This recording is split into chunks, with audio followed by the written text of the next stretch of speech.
Hi viewers, welcome to our channel. ప్రస్తుతం మనతో పాటు దాము బాలాజీ గారు, సీనియర్ జర్నలిస్ట్, వారితో ఒకసారి మాట్లాడదాం.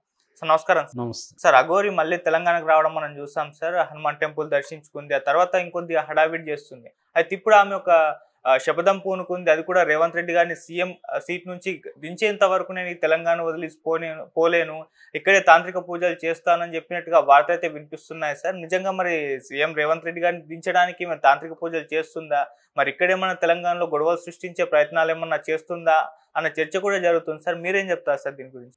అఘోరి మార్చి రెండు ఆంధ్ర రాష్ట్రాలు అని మార్చి ఆమె వివాదాలు క్రియేట్ చేస్తుంది.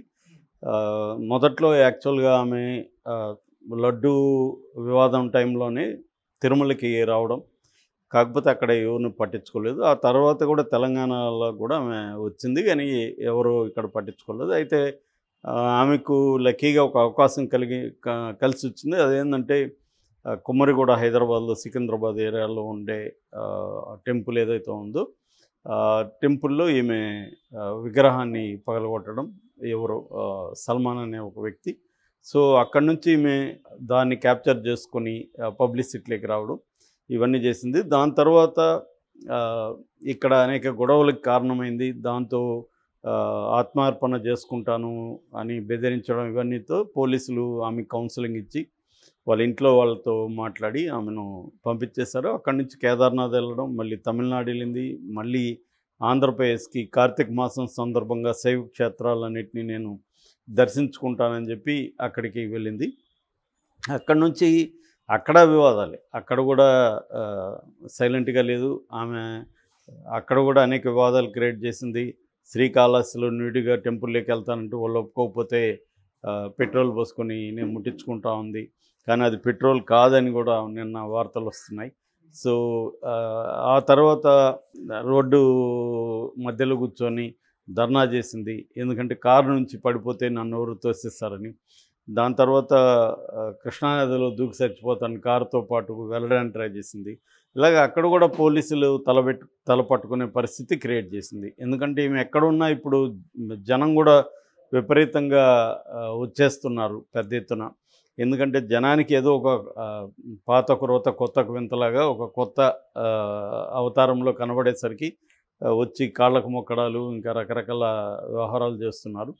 దాంతో లా అండ్ ఆర్డర్ ప్రాబ్లం. రెండోది ఈమె ఏంటంటే ప్రతి చోట ఒక వివాదాల క్రియేషన్ అనేది ఆమెకు బాగా అర్థమైపోయింది. మీడియాని ఎలా వాడుకోవాలి, వివాదాలని ఎలా క్రియేట్ చేయాలి.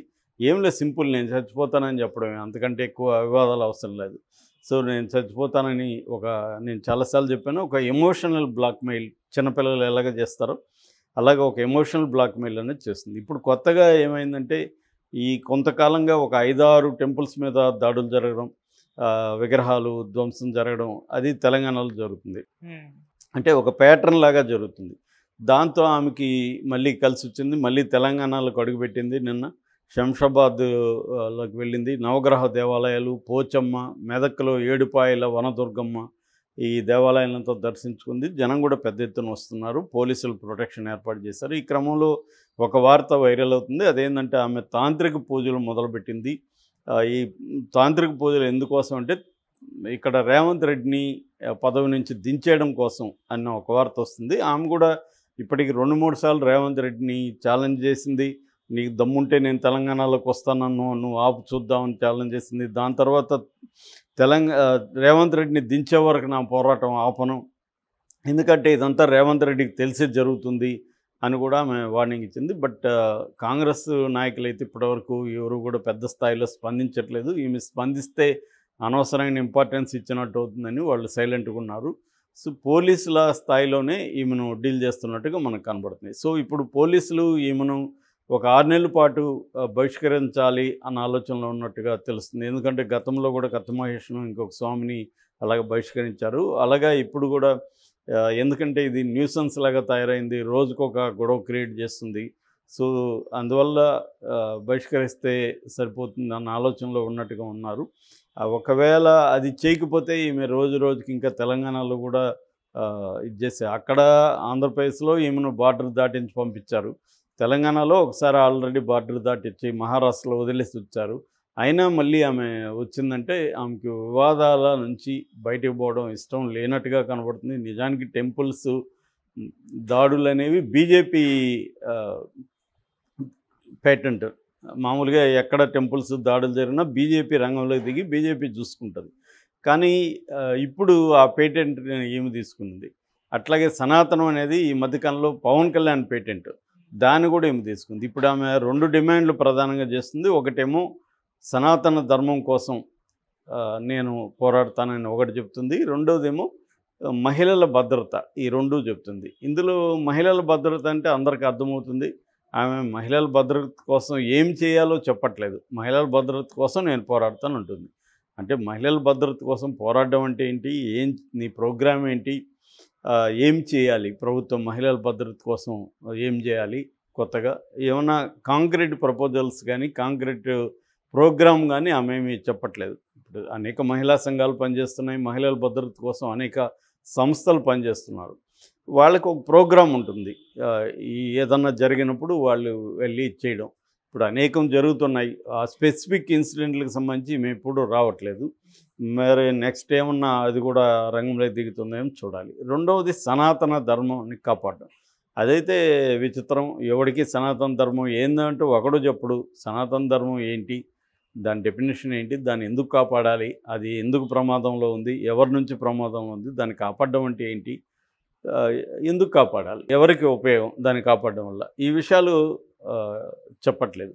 ఎప్పుడైనా మనం ఒక డిజైర్ కానీ, ఒక లక్ష్యం కానీ ప్రకటించినప్పుడు దాన్ని డిఫైన్ చేయాలి. అసలు ఏంటి అని డిఫైన్ చేసినాక దానికి కాంక్రీట్ ప్రోగ్రామ్ ఏంటి, ప్లాన్ ఏంటి, ఇవన్నీ ఉండాలి. అవేవి లేకుండా వీళ్ళు పవన్ కళ్యాణ్ కానీ, ఈమె కానీ ఇలా చాలామంది సనాతన ధర్మాన్ని ఊగిపోతా మాట్లాడడం. అంటే ఎప్పుడు విషయం లేనప్పుడు ఊగిపోతుంటారు. లాజిక్ లేనప్పుడు ఎమోషన్ డామినేట్ చేస్తుంది అన్నట్టుగా వీళ్ళ దగ్గర లాజిక్ లేదు, విషయం లేదు. కాబట్టి ఊగిపోతూ ఎమోషనలైజ్ చేస్తూ చేయడం అనేది మనకు కనపడుతుంది. యాక్చువల్గా నేను చాలాసార్లు చెప్పాను, అఘోరీలు హిమాలయాల్లో కానీ, లేకపోతే కొన్ని కాశీ ఇటువంటి ఏరియాల్లో వాళ్ళు దూరంగా ఉంటారు సమాజానికి. ఎక్కువగా వాళ్ళు ఐసోలేటెడ్గా ఉంటారు. శ్మశానాల్లో తిరగడం, శవారాధన, శవసాధన చేయడం, శవాల మీద కూర్చొని ధ్యానం చేయడం, శవాల కాలిన బూడిదను ఒడ్డుకి పూసుకోవడం, ఆ కపాలంతో ఒక భిక్షపాత్ర మార్చుకొని దాంట్లోనే భోంచేయడం, అవసరమైతే అప్పుడప్పుడు ఆ శవాన్లో కొద్దిగా మాంసాన్ని తినడం, ఇలాంటి ఒక ఎక్స్ట్రీమ్ వాళ్ళు. ఎందుకంటే శైవ సెక్ట్ అది. ఇది 17th సెంచరీలో కోడిఫై అయింది. యాక్చువల్గా 7th 8th సెంచరీ నుంచి ఈ కాపాలికలు, కాలాముకాస్ అనే పేరుతో వీళ్ళు ఉన్నట్టుగా మనకు హుయాన్సాంగ్ కూడా రాశాడు. దాని తర్వాత 17th సెంచరీలో బాబా కేనారాం దీన్ని ఆర్గనైజ్ చేశాడు.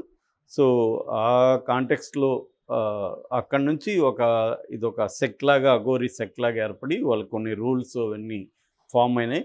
సో అట్ల నుంచి గురు పరంపర కూడా వస్తుంది. ఇప్పుడు సిద్ధార్థ అనే ఒక గురువు ఉన్నారు.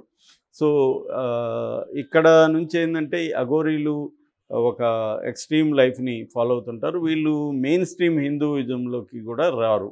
వాళ్ళ గుళ్ళు దర్శించడం కానీ, మనం ఎప్పుడు తిరుమలకి అఘోరీలు వచ్చి తిరుమలను దర్శించుకుపోయారు ఇట్లాంటివి వినము. ఎందుకంటే మెయిన్ స్ట్రీమ్ దీనికి రారు. వాళ్ళు ప్రధానంగా శైవ సెక్ట్కి సంబంధించిన వాళ్ళు. సో కానీ ఈ అఘోరీ, నేను ముందు నుంచి చెప్తున్నా, ఈ అఘోరీ ఎవరు, ఆమె వెనక ఎవరున్నారు? ఒక గురువేమో వీడియో కాల్లో ఆమెను గైడ్ చేస్తున్నట్టు కనబడుతుంది. మరి ఆ గురువు ఎవరు? ఈమె కారు ఎక్కడి నుంచి వచ్చింది? మొబైల్